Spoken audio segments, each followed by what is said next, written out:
Good morning, everyone, and welcome to Mason, Hayes and Curran's third in our series of seminars on the new Renewable Electricity Support Scheme in Ireland. It's a sunny day in Dublin. I hope it's the same for you wherever you are.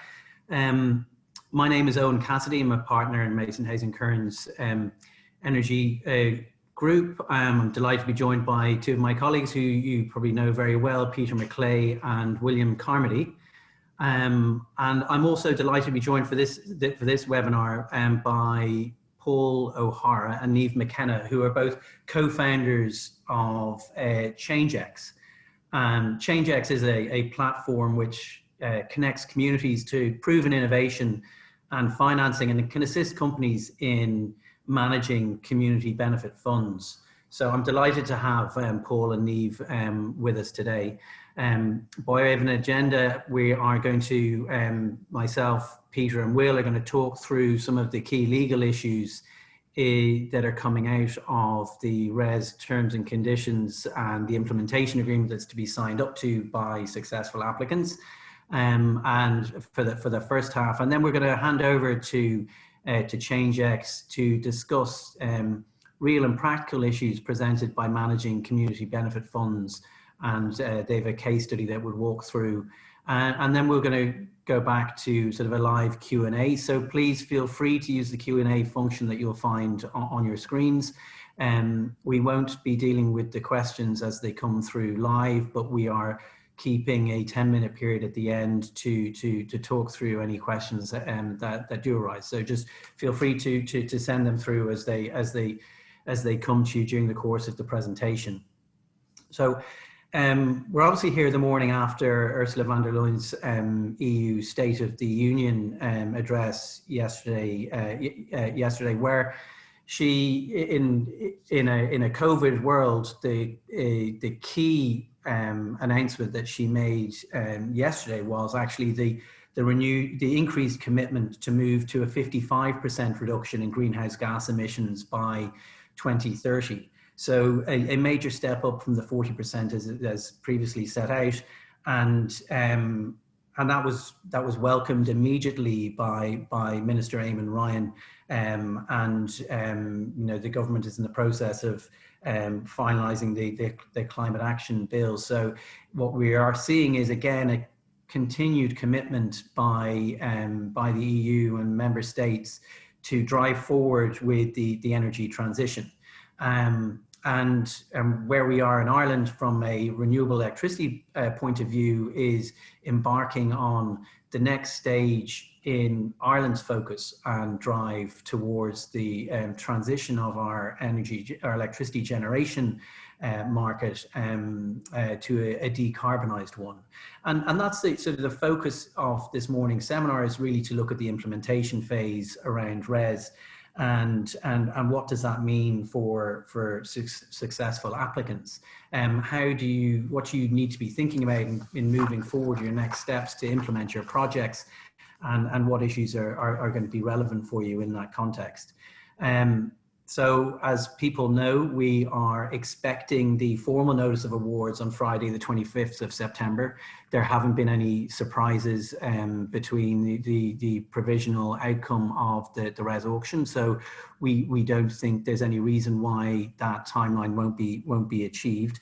And we are looking then at projects having to deliver by the 9th of November an executed implementation agreement and a performance bond. And then they will, having complied with that condition, receive a letter of offer from the minister. And I suppose if we all think back to the feed-in tariff world and our refit letters of offer, there are still some refit 2 projects that are getting to commissioning and satisfying their conditions this year.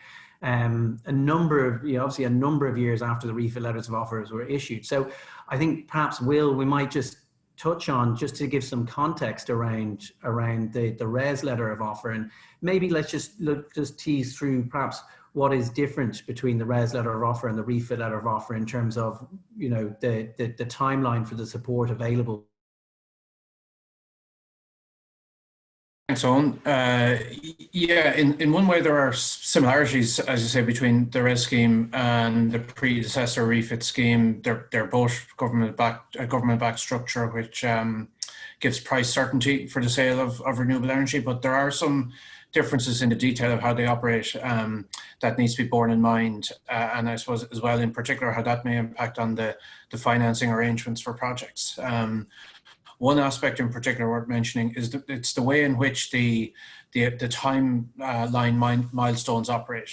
With refit, there were timeline requirements, obviously, which had to be met, but for the most part, the consequences of missing some of those there were a little less cliff edge than some of the milestones in RES.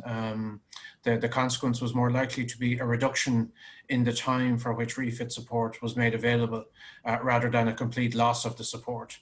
However, with RES, though, in certain instances, missing some of those milestones can see your project ceasing to qualify for any support, and indeed also becoming liable for payments under the performance bond. So that'll have an obvious implication from a financing perspective, in that lenders will place an even more elevated level of scrutiny on project work programs and time buffers. So where previously missing an estimated start date for project, could be mitigated in different ways, such as an increased equity contribution or reduced debt sizing, or maybe tightening of other financial covenants to compensate for a shortened refit support period. Those options, though, may not be available in the same way with RES, where the consequence of missing a milestone is actually the loss of support and the withdrawal of an award completely. The period which price support is made available for in each auction, it's a very defined and specified period of time, as opposed to refit, where you had some flexibility of when your 15 years of support commenced within an overall time envelope. Whereas with refit support, you can't receive support before the specified date there in the timeline that's up on screen, and it won't go past the final long stop date in 2037.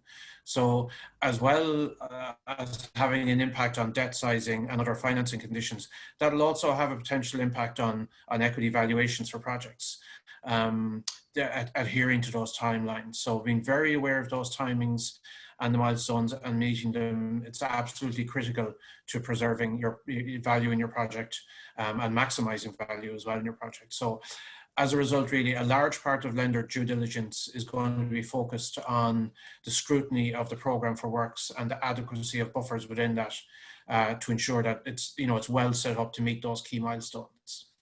Yeah, and actually, maybe Sive, if you could go on to the next slide, because I think, as you say, Will, the material part of the sort of lender due diligence or purchaser due diligence around these projects, and obviously for the holders of those projects to retain as much value as possible, is ensuring that they can meet those milestones. So perhaps, Peter, could we do a deeper dive in relation to those milestones and the expressed provisions in the implementation agreement around satisfaction of the milestones? Yeah, sure. Good morning, everybody. Look, I think, again, comparing this new RES scheme with the feed-in tariff world, one thing that's certainly apparent to me is just the level of oversight that the government, through the minister and the department, the level of oversight that the government is applying to the construction phase of the project. Once again, just to hark back to refit, you were given an offer letter, and there was, assuming that the various conditions were satisfied, it was a relatively light touch approach, so long as you came back with a built-out project. Whereas by contrast, well, for a start, we have an implementation agreement, which every project is obliged to enter into. That'll remain in place for some time. I'll come on to specific periods, but that implementation agreement is important. It's key to governing, I guess, the way that the milestones and the conditions are delivered, and these are the various milestones you can see on the slide in front of us. There was nothing like that in refit. What's also immediately obvious is it's quite a complicated bonding structure. Now, sure, there will just be one performance bond required at the time of contracting, that's in a form that people will be relatively familiar with if you've already been involved in the Irish market, because it matches pretty much exactly the MEC connection bonds that EirGrid has been using. So at least that's a form of similarity. But in terms of the drawdown regime, as you would have seen, and as we'll come on to, it's a fairly complicated drawdown structure for late delivery of about four key milestones. Now, I guess one thing springs to mind, and that's that this agreement is with the minister, so it'll be the department that's obliged to administer the government side of things. I see that 82 projects were successful in the auction. So that's 82 projects for which there'll be individual timelines, individual milestones, well, four milestones for each project, 82 bonds to manage. So that's quite an administrative burden that the government have taken on. Now, in fairness, and to give them full credit, they've done a really good job delivering RES to date, given the challenges we've all faced this year. So that's obviously a cause for great optimism. But just for projects to note, and this would have occurred to you already, that it will be a fairly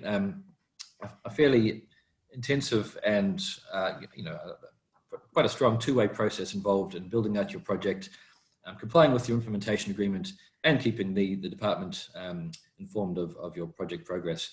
Now, I guess just to dig in a bit deeper to the what to me are the four key milestones.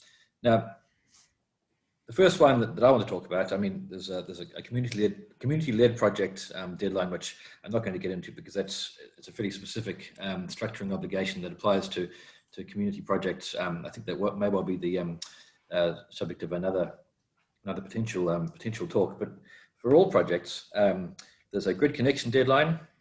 You need to have accepted and signed a grid connection agreement by the 30th of June next year. That's 2021. Now, I guess I'll say this once, but it applies to three of the other milestones as well. If you miss the deadline, then the minister can draw down up to 25% of the performance bond at a rate of 4% per month. So already we're into quite a granular, quite a detailed potential drawdown mechanism. And as Will mentioned, I guess the safety of one's performance bond will be of interest to one's lenders and one's owners as we go through the construction phase. So that's the connection agreement. There's also the funding hurdle, and I should also say that these milestones typically there's an initial deadline, and then there's a 6-month period during which I guess the performance bond can be drawn down progressively, as I mentioned, followed by a long stop date for the relevant milestone. And once that milestone date arrives, the minister can draw down the remainder of the performance bond, and the project can have its RES support withdrawn. So again, this is working kind of against four separate milestones, in some cases simultaneously. Now, the next one I want to talk about is the funding declaration, and that's obviously the project financing for the projects that need project financing. Some projects may not require that, in which case it may be easier to surmount that hurdle.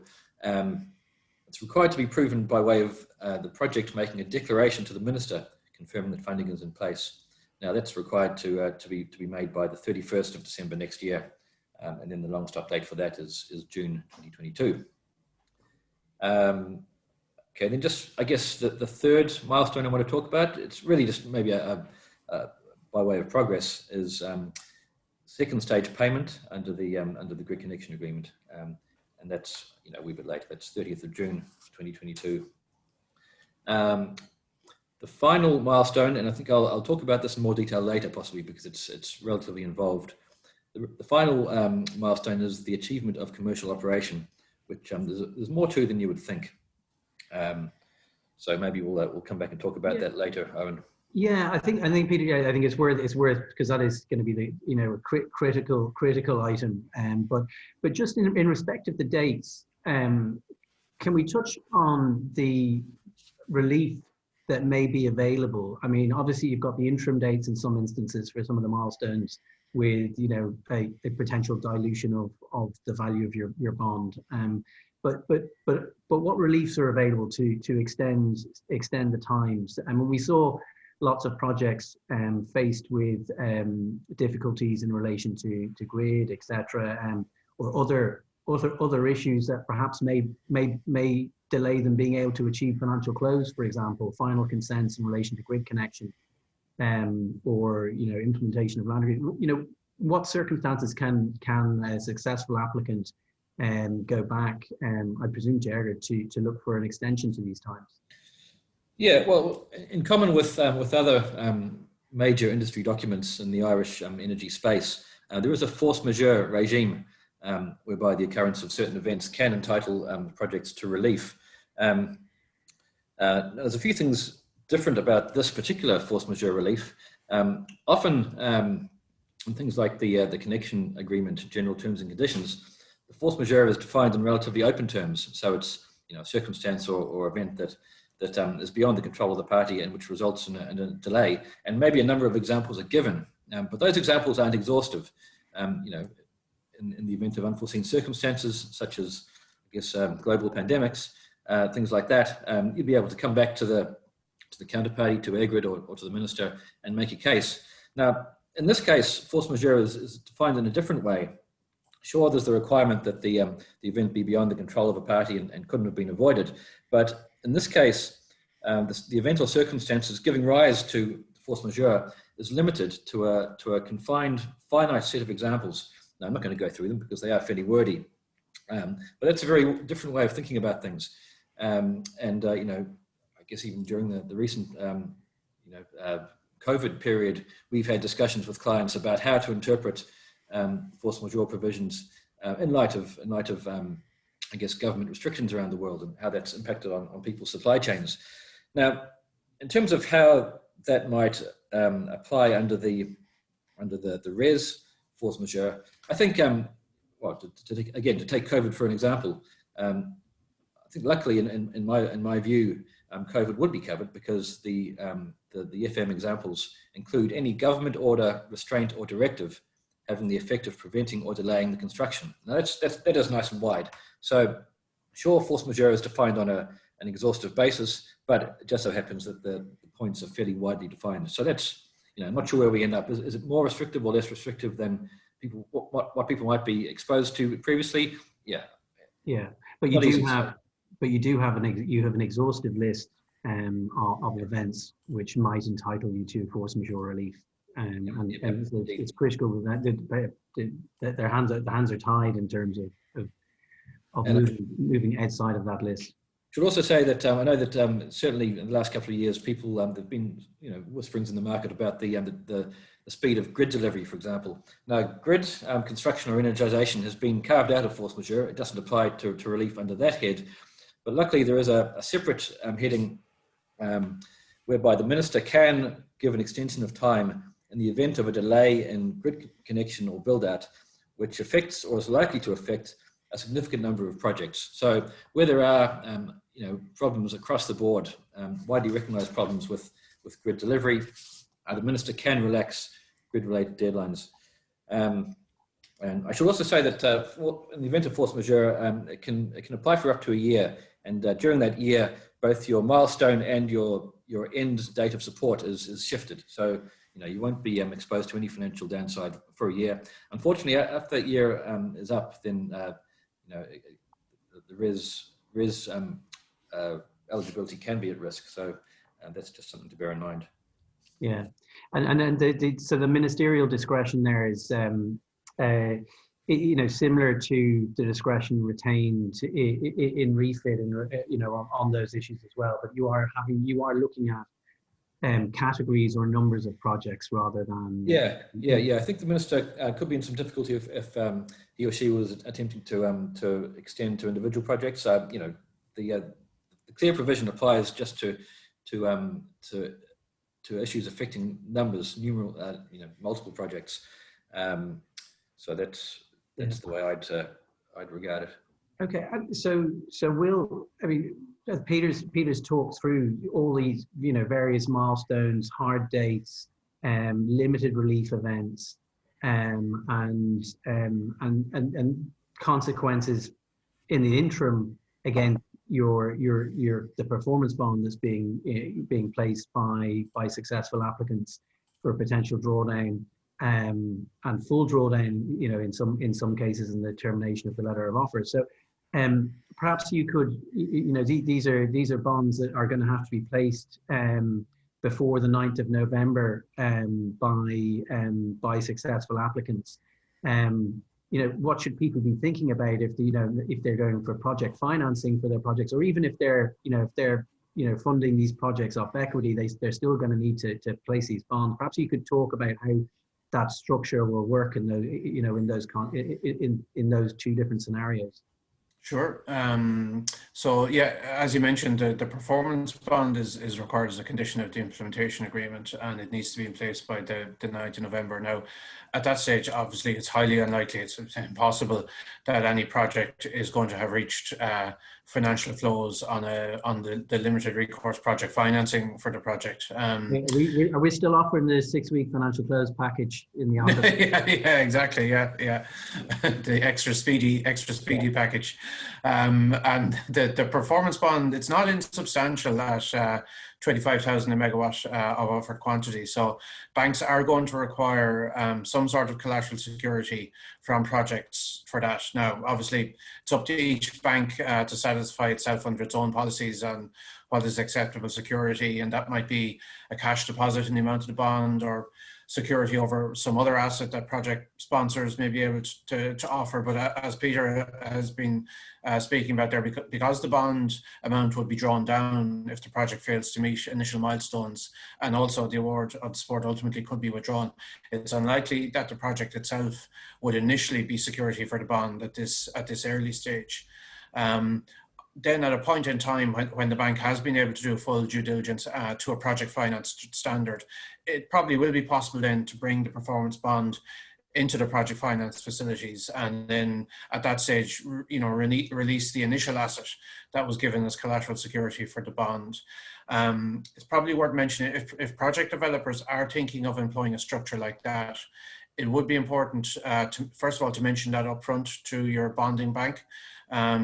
That's so that the facility letter, the facility agreement for the bond anticipates a switch into security back into bond once the project has reached financial close on the full project finance facility. You'd want to avoid finding yourself in a situation where a bond has to be withdrawn and replaced with another one during its term as you're switching over from the initial bonding arrangements into your project finance facility. It can be done. Of course, you'd need the agreement of EirGrid, and there'd be unnecessary additional time and cost implications, and all of that can be avoided if you set up your bond facility initially so that it can then switch into the project finance facility sort of fairly seamlessly at that time. The RESS conditions also specify a requirement for a minimum credit rating for the issuers of the performance bond, which is, I believe it's BBB from Standard & Poor's or the equivalent from other rating agencies. So as a result of that requirement, and obviously, the current climate everything is different from when these standards are written. So, it may be that project sponsors request a performance facility from one bank, which meets those rating requirements, and then obtains its project finance facilities to build out the project from a different institution. So you also just need to have those considerations in mind when thinking about financing for the projects, and just try and anticipate a little bit what arrangements might be made for both. Of course, as Peter also mentioned, there may be some developers who won't be obtaining project finance or standalone project finance, and could be funding projects, off their own balance sheet or corporate debt facilities, or indeed, even from equity. Those projects, though, will still need to obtain letter of credit facilities for the performance bond. So there's still a couple of things that even they would want to bear in mind. You would want to be ring fencing the bond facility to your project SPV, if possible, as opposed to a parent company, as any demand under the bond could potentially lead to an event of default and then consequent cross default in any other debt facilities which that parent company might have in place. and that also applies where the bond has been obtained by a company higher up a corporate structure with the intention of putting it in the SPV later on, because, you know, as what will often happen with these things, the performance bond remains in place until COD, so there could still be potential defaults, potential demands on the bond during construction, and if it has been issued at the request of a company other than the project SPV, then, you know, that company could potentially be in default and have knock-on trigger consequences that flow into other financing arrangements in the group. So really, I suppose the message there is to try and be anticipatory when making your funding arrangements, and take into account both the initial bonding requirements and then how that would fit in with the subsequent project finance arrangements as well. Thanks, Will. And actually, so that brings us nicely, I think, back to the point that Peter was making around commercial operation. You know, that's when projects have satisfied their obligations under the implementation agreement. You know, potential liability under the bond should fall away. But, you know, what does commercial operation actually mean? I mean, in the context of refit, the definition of connected is tweaked, adjusted, changed, such that connected really actually doesn't mean what connected would mean in the Oxford English Dictionary. So what does commercial operation mean in the context of RES? Yeah, maybe I'll jump in there. Eoin, yeah, doing a bit of digging on this. This is kind of the fourth key milestone which projects need to meet, and I guess it's the last one before you'd expect the RES support to start flowing. I think, as we can see on the screen there, deadline, well, the first date for it is the end of 2022. You've got until the end of 2023 to actually achieve it. So it's a 1 year period, and there's no sort of degradation of the bond in the meantime. In terms of what it actually means, there's sort of two aspects to it, and I actually see there's a question that's come in on the point. There's sort of a quantity issue, and there's also a substantive issue of what it actually means. Now, the quantity is probably the easier one, because it's 90% of the offer quantity has to be, I guess, commercially operable, but we'll discuss what that means in a minute. That's as per the terms and conditions. I think it's there in clause 6 of the T's and C's. Now, in terms of what physically connection means, or rather commercial operation means, it's quite a nest of definitions once you read into it, which starts with the defined term in the implementation agreement. I'm not going to walk you through that because nobody wants to hear a lawyer reading things out. But in terms of the actual event, my best attempt at this is that it's the issuance. Well, there's two things, depending on whether you're connected to the transmission system or the distribution system. If it's EirGrid and the TSO and the transmission system, it's the issuance of an interim operational notification in respect of that quantity. So that's the event. It's not some sort of wires being joined together by an engineer and a switch being thrown. It's the issuance of that notification. And if it's a DSO connection, it's the payment by the project of the third stage payment and the receipt of that payment by the DSO. So that's the event on the ESB network side. So yeah, it's especially if you're a project coming up to the wire in terms of deadlines, you'd want to be sure that you are clear about which of those applies to you, and maybe to have opened dialogue with the relevant system operator just to ensure that they're set up to receive and respond to the steps that you have to take, so that there's clear evidence of commercial operation having been achieved. So that's so I mean, I think that's going to require very specific diligence on the projects in terms of how you get to that date. But so we've kind of focused in on what it says in the implementation agreement and what the milestones say, etc. But applicants should be thinking about other aspects of the RES T's and C's as well, shouldn't they, Peter? Yeah, like T's and C's, I know they were primarily a device to get us from the start to the qualification and then the auction. So in a large part they're spent operationally. But bear in mind that the things that applicants for RES told the department in the course of qualifying, they remain relevant, because every project under its implementation agreement is obliged to continue complying with the T's and C's of RES. The T's and C's of RES, in turn, say that these declarations need to remain accurate. Now this has come up for us a couple of times during the last few months, and during the qualification and auction process. We've had clients who've been, considering or moving through the stages of diligencing projects they'd like to purchase. So despite the fact that these various declarations were made by directors rather than companies, and may well have been considered to have been spent, they've done their job.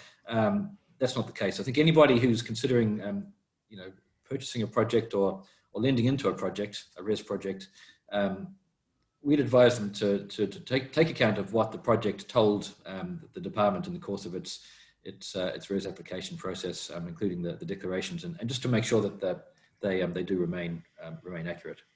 Yeah, and you also have, and this leads us nicely in a few minutes to Paul and Lee's presentation around community benefit funds, but you don't have within the timeline in the implementation agreement any reference back to the provisions of Section 7 of the RES terms and conditions around having to implement a community benefit fund in advance of the commercial operation of the projects.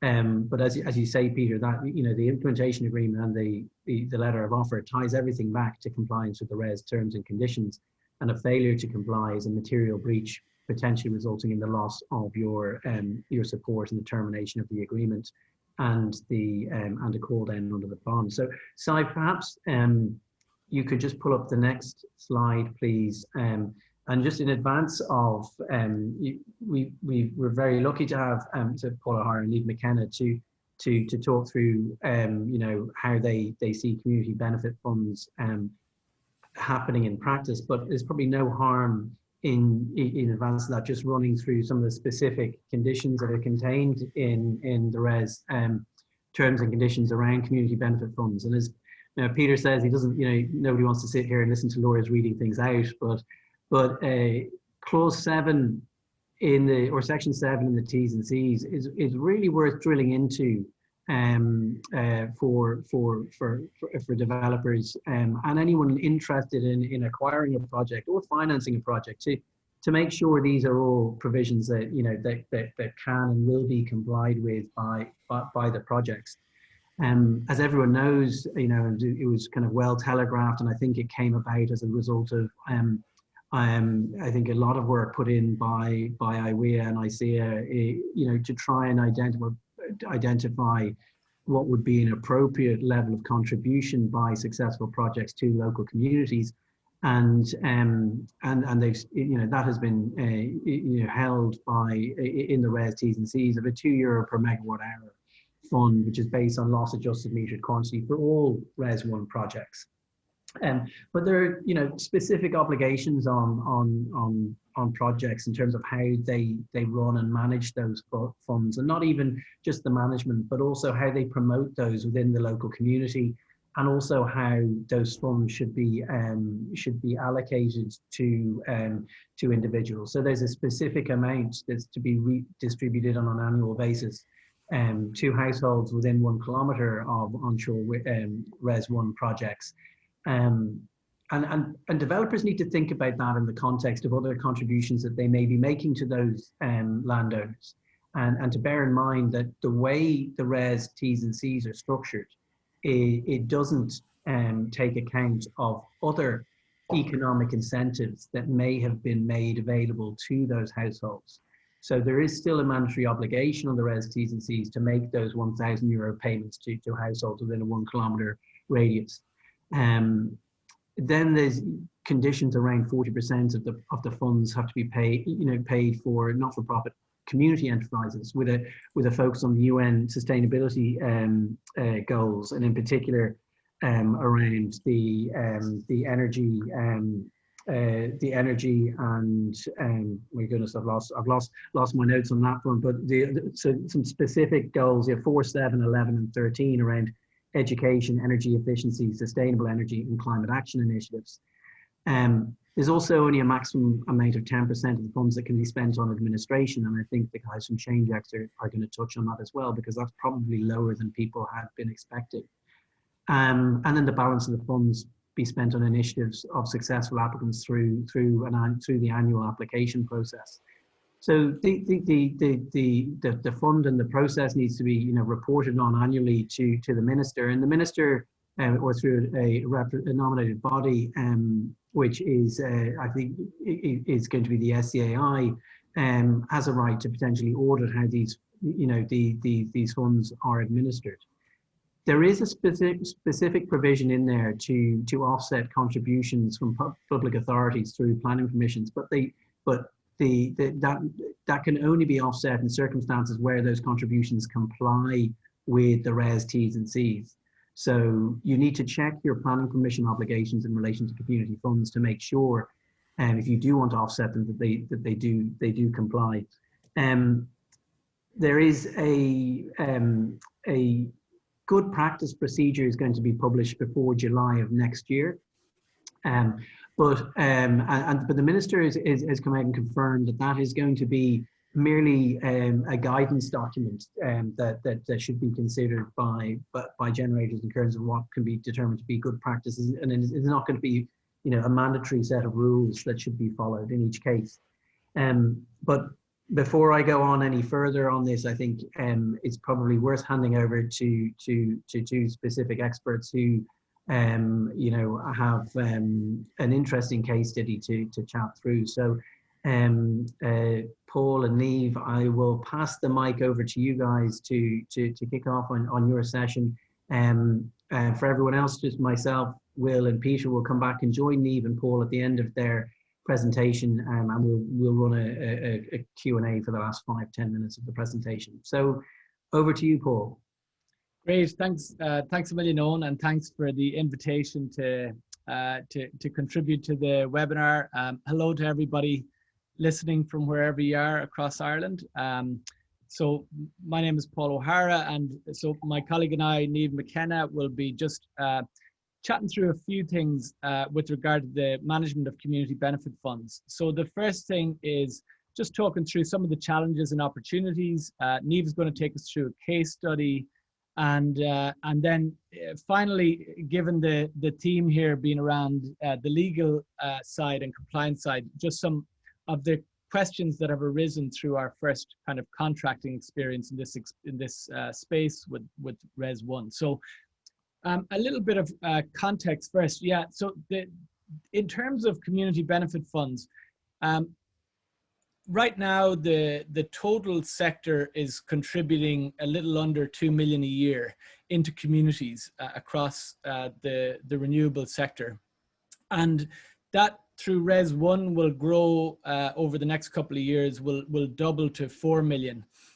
Res 1 over the course of its 15 years will contribute about 50 million in community benefit funds, and Res in total will contribute, it will grow from like the 2 million a year today up to 25 million a year by the end of the decade, and contribute over 400 million to communities over the course of Res in its entirety. So it's a massive growth in the amount of funds going into communities. So it's important, therefore, to kind of get this right. And we hosted a webinar on the topic a couple of weeks ago with the minister and some other experts in the space, and Enda Gallagher, who I think is on the line as well, who wrote the policy from the department on this. So anyway, I'm just going to share quickly a few of the insights that came out of that session. So the first was, it's an opportunity to set a new standard for Europe. So nowhere else in Europe has experienced this kind of growth or scale of community benefit funds. So an opportunity for us to set a great best practice here. Getting it right will really assist renewables roll out over the long term. And equally, the message was, getting it wrong can be very damaging to the rollout of the sector. And the minister made the point how important it is to connect local power generation with community development, so that the communities that are housing this infrastructure really see the benefit of it in practical ways in their community. So it becomes a kind of a sought after asset. A few practical things from Enda were, ensuring that communities are involved in decision making. This is something that's likely to feature strongly in the best practice guide due mid next year. But making sure that communities are not burdened with the fund administration side. It's important to have structured support for communities to really maximize the impact of this. Ensure that community benefit funds are not divisive. Some of them historically have been, and they should be accessible to everyone and transparent in how they're administered. A point from Marie Donnelly was, make it easy for communities to leverage the finance from RES from other sources. So that could be from SEAI, that could be from the European Investment Bank, etc. So just trying to make it easy to leverage up those funds, potentially from the 400 million total up to a billion. Deploying the funds of this scale effectively over 15 years is a real challenge. So this is probably the biggest pain point we've heard from developers. They reach year 5, year 6, year 7 in a region, and they're really struggling to have the quality of projects to deploy the much smaller funds that there are today. Now, the funds are going to be a magnitude bigger. So having a pipeline of quality projects over a 15-year time horizon is a real challenge, and something Niamh will touch on. We had one of the co-authors of the Sustainable Development Goals, David Donoghue, with us, who kind of highlighted how the SDGs, they provide a kind of a thematic framework that will help communities to kind of organize themselves for this. There's lots of different themes, plenty of scope for innovation at the local community level. And then finally, there's an opportunity a real need, I would say, to inspire communities, both with lessons from elsewhere so that they're learning from the best practices of other communities and other renewable energy projects, but also the injection of proven ideas. And again, Niamh is going to touch on that a little bit further. So I'm going to hand over now to Niamh McKenna just to take us through a case study. Over to you, Niamh. Thanks, Paul. And yeah, good morning, everyone. Yeah, so as Paul kind of mentioned, one of the big challenges is deploying these funds effectively and with impact. And as these funds grow, that challenge will also grow. So what we really want to ensure is that we have a pipeline of quality projects that can be financed in communities every year. So of course, then within that challenge, there also lies an opportunity. So just on the next slide. And that opportunity really is empowering communities with the inspiration, the support, and the resources they need to thrive. So from our work, working in communities over the last few years, there's just a couple of insights that we've come across. So the first being that people generally are craving kind of more purpose and connection, but only a very small number of people are actually driving change in their local communities. And the kind of whole reason we set up ChangeX was that there are already many solutions to social and environmental problems, but often they're not accessible for wide replication, or people don't even know that they exist. And oftentimes scaling what works is much more effective and also much more efficient. And so even as the funding amounts grow, the funding doesn't typically flow to these proven solutions, and it can often be inaccessible to most people. So I'm just going to bring you through a case study that we did in Arizona in partnership with Microsoft. And so the challenge or the problem that Microsoft were trying to solve was in the communities where they have data centers, it can be challenging to engage the local communities around those data centers. So in a way that's impactful, and also to do that at scale in numerous regions across a number of years. So there's parallels there between data centers and wind farms or solar projects. So in this instance, we had a fund of $70,000. And we launched in partnership with Microsoft, the Arizona Sustainability Challenge. And so the theme was sustainability, and the goal was to activate at least 25 projects in local communities across the state of Arizona. So the grant sizes were pretty small, so between $500 and $5,000 that were distributed directly to the local community members in order to start these projects. And we did that over the course of a year. So a key part of the challenge was that we had these proven ideas. So these are ideas that have already worked in multiple communities. And in this instance, it was all sustainability ideas. So some of these you might be familiar with, like Grow It Yourself, which is communities coming together to grow their own food. And all the ideas are aligned with the Sustainable Development Goals, and some of which are the ones that Eoin mentioned earlier. And yeah, I guess it's important to note that communities generally will select which of these ideas is relevant to them which ones are actually important in the communities in which they live. And then they can get a 5-step guide along with the funding and all the kind of support they need to activate the idea in their local community.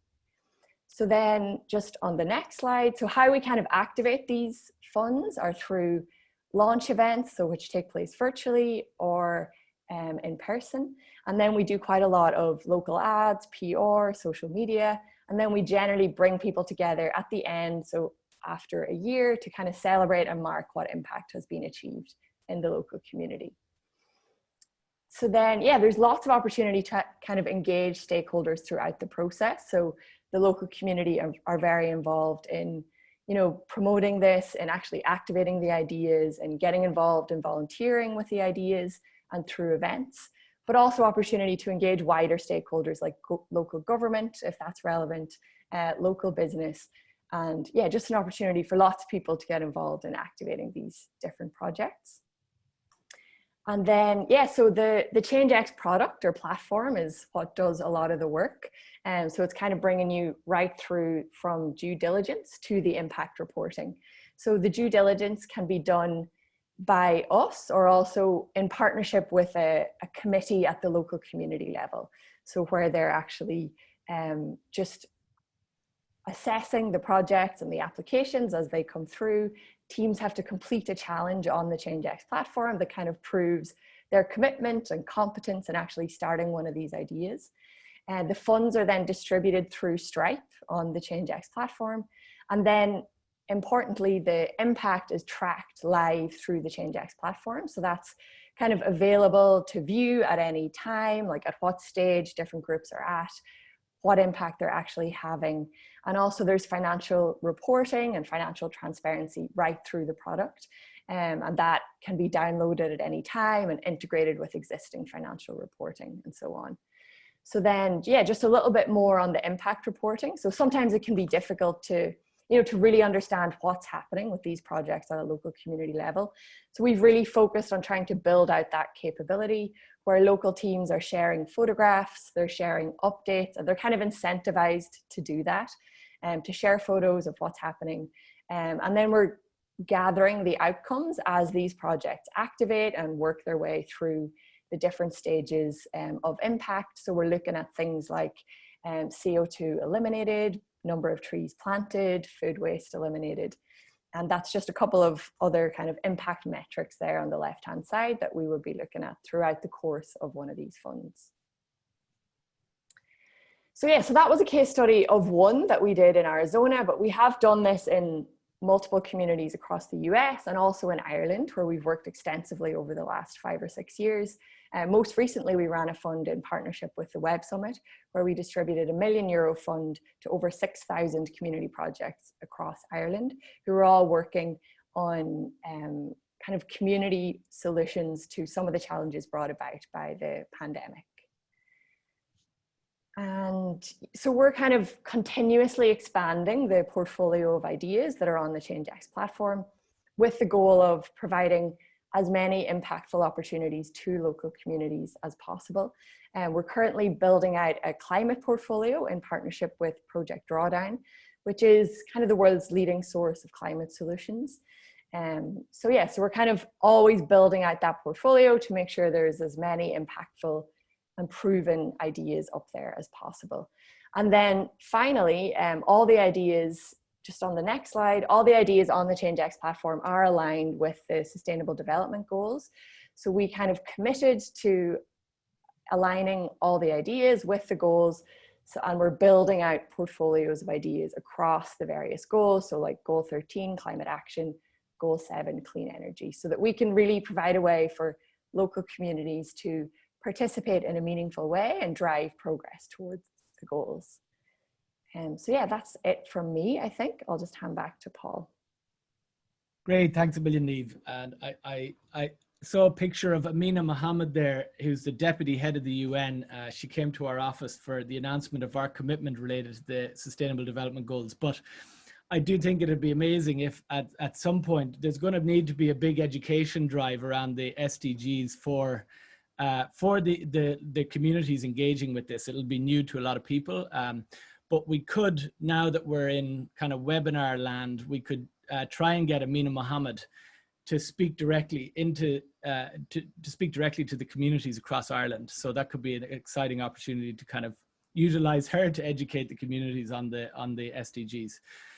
So I'm just going to close out this section with, we've just started contracting for the first RES project for the management of the community benefit funds. So we're working with Abo Wind on a wind farm in Donegal, and we've been working with Emmett Egan on developing a kind of a contract there that we're developing with a view to it being a kind of a template that we can use with others. So just to flag, like most of it is reasonably straightforward, just to flag a few of the open questions that arose, and we might try and get some input from the Mason, Hayes and Curran guys on these.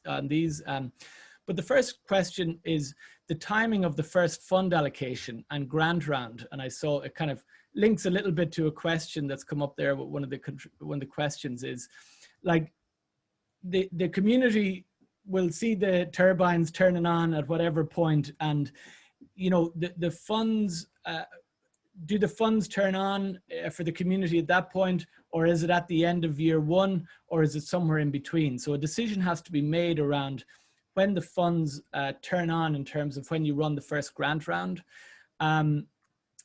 Another question, and this is one that we might address to Will, is around where do community benefit funds come in the waterfall of costs for the project? So because these are mandatory, and as Eoin mentioned, it's very much tied to the license to operate, but having the community benefit funds up high in that waterfall seems essential. And the last is, where are the community benefit funds best held and administered from? So, there's going to be lots of small transactions. It could, of course, be held in a kind of a wind farm account, but our view is that it should be in a separate community benefit fund account where it can be kind of more cleanly administered. So I'll just close there. There's our contact details if you want to learn anything more about ChangeX, or we're going to have a template contract for this in the next few weeks. So if you're interested in seeing what that looks like, just send Niamh or I an email.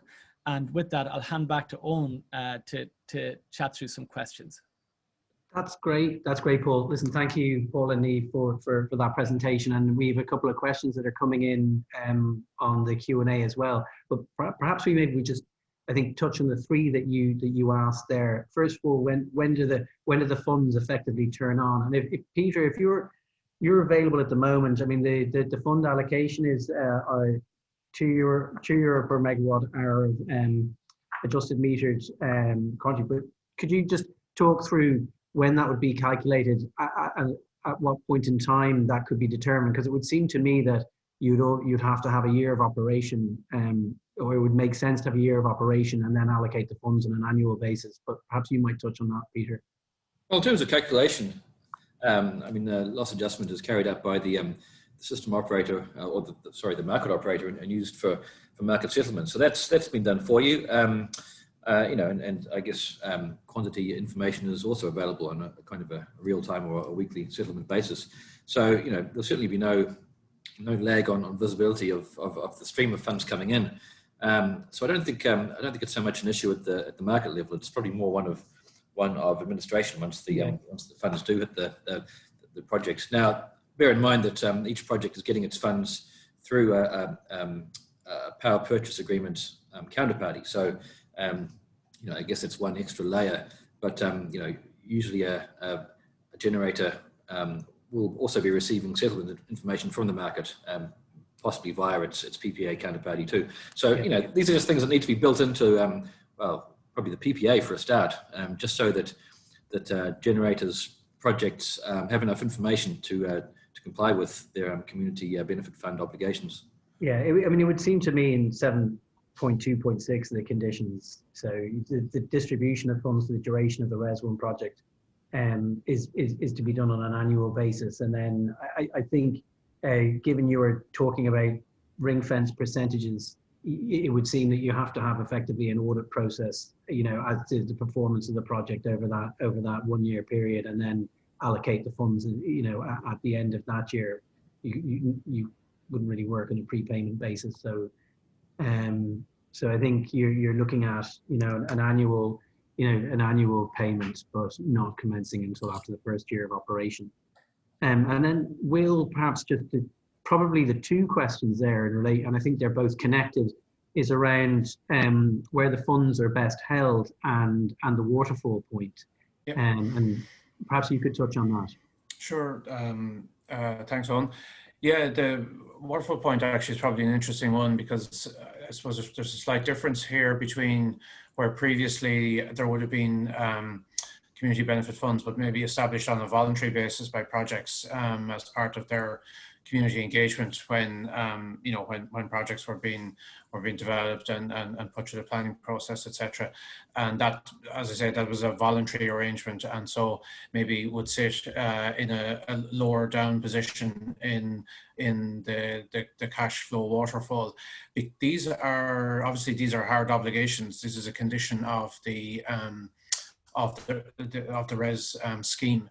So I would expect that they will, they form part of the project costs essentially, like any other costs that are required to be paid as part of the operation and administration of the project. So they'll actually have to sit, a little bit higher up in the cost waterfall, probably alongside those other project costs. So that will be something a little bit different from a financial modeling point of view. So again, just the point there, I suppose, for project developers is to bear that in mind and make sure that that's all factored into your banking base case and your financial model.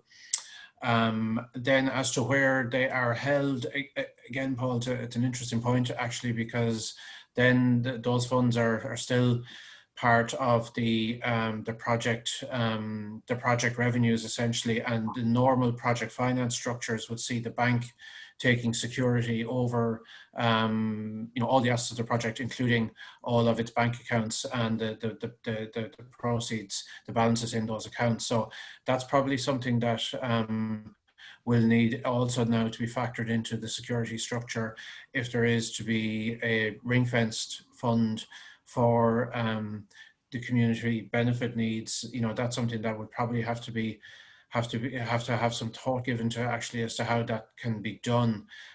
It's for one particular purpose, as you say. We have to do this. The projects have to do that. So the funds essentially wouldn't be available for any other purpose. So it probably is appropriate that some sort of ring fencing arrangement, as you mentioned, is put in place, reconciling that then with the security structure that the projects will have with their banks, and sort of carving it out essentially, or recognizing it in the bank security then is something that will have to be done. So yeah, that's something that some thought will have to be given to.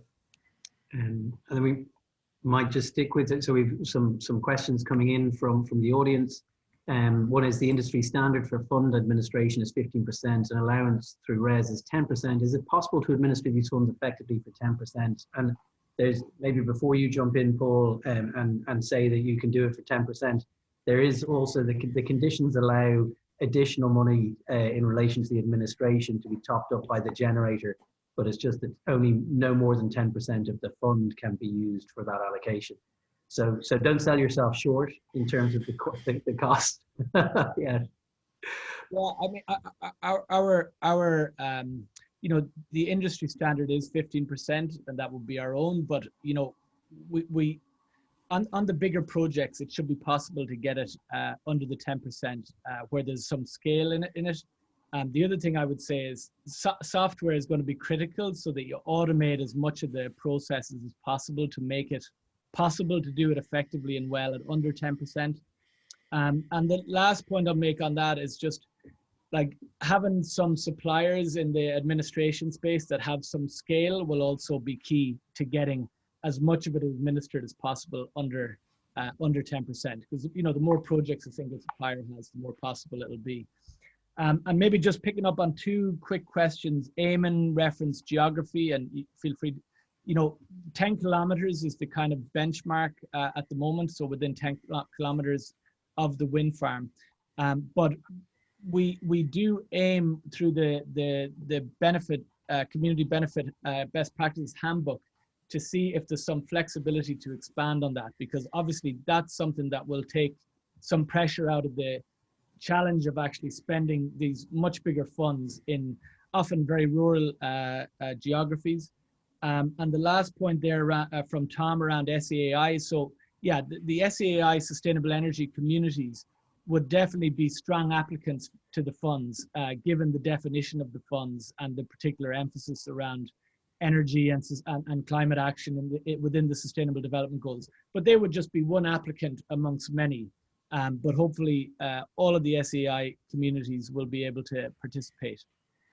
Okay, and there's another question from Tom Bruton as well, just saying it is right to understand that development contributions may be considered as offset against the community benefit fund. For some projects, this would mean no community benefit fund for the first 4 years, hardly a good image or politically acceptable approach.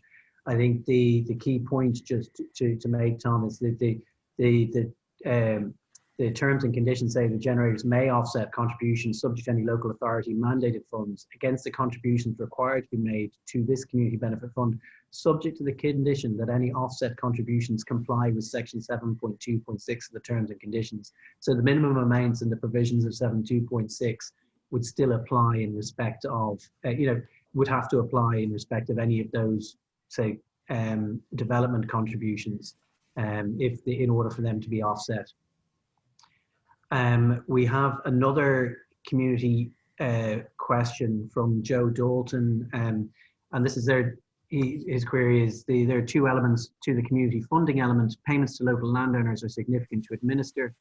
The remainder left over can be relatively small. Is it possible to aggregate multiple remnants to get scale? How does this definition of community 10-kilometre impact this? So I think you've touched on that, on the community point already, Paul. I think I'm not sure if you've any kind of thoughts around the aggregation query. Not really. On the the landowner piece, I would leave it to better experts than I on that one. Yeah, I think you're still wrapped into the same point we were making around the ability to offset, that you'd still have to comply with 7.2.6, and it's very difficult to get outside the scope of those terms and conditions where you're making you're engaging in bilateral arrangements with landowners. We have two other questions just that are open. Peter, just double checking that you answered the commercial operation question in full. So an anonymous attendee who asked, when do you think is the trigger for RES commercial operation post July 2021? Is it 90% to offer megawatt physically installed, commissioned, etc.? Peter, I think you dealt with that already. Yeah, I certainly tried to answer it in the sense that, yeah, in terms of quantity, we said 90%. In terms of what it means, it's not quite physical installation. It's it's a certain exchange of correspondence with your relevant system operator. So hopefully that answers the question. Yeah. And then the final one is a humdinger. What do you envisage to be the reaction of the corporate PPA market to the average auction strike price of 74.08 euro per megawatt hour? Yeah, like we all know that there's a corporate PPA target. I think it's 15% by probably 2030. We also know that to some extent the corporate PPA market stands in competition with the RES support schemes for certain, from the point of view of a developer trying to decide what to do with a promising project. I guess really depends how that price relates to your previous expectations. A lot of people thought that the price might be a bit lower, but as always with when I come to think about questions like this, the words of the lyrics of Don Henley spring to mind. For those of you who were around back in the 80s, he had a song called "How Bad Do You Want It?" Now, it's never quite clear to me how badly corporate PPA off-takers want the energy. They may be prepared to pay certain amounts, but there may be sort of non-financial issues, reputational issues, just the halo effect of being associated with a particular project, which may tweak the balance there. So, yeah, it's possibly a higher price than some people expected. It may make it more attractive for a marginal developer to put their project into RES as opposed to the corporate PPA market. But there's a lot of opacity as to how much corporate off-takers are prepared to pay, I think. Very good. I mean, it wouldn't be one of our seminars if Peter didn't come up with some lyrics of some old song to apply. Well, the last one was quite a newish song, I think, wasn't it? There's a lot of wisdom. You'd be surprised. Avril Lavigne. I think you've got broad musical tastes, Peter. But I guess we're running over time. And did Don Henley also do American Pie? Was that him, Peter? Don McLay, wasn't it? He was Canadian as well. So in his words, I'm not sure if we can. I'm not sure if he had any energy insights. Well, maybe that's for the next seminar, I think. Very good. Well, listen, thank you very much to the audience for joining us today, and thank you very much, Niamh and Paul, for joining us from ChangeX. We're delighted to host this. Hopefully, people have found it informative, but we're happy to deal with any additional questions that people want to email into us. If someone wants to instruct us in relation to any of those questions, that would be even better. But we're always willing to provide some off-the-cuff advice when we're moving into a new environment like we are with RES, and a very exciting period for the Irish energy market. So without further ado, I bid you good afternoon, and thank you for joining the webinar today. Bye. Bye. Bye.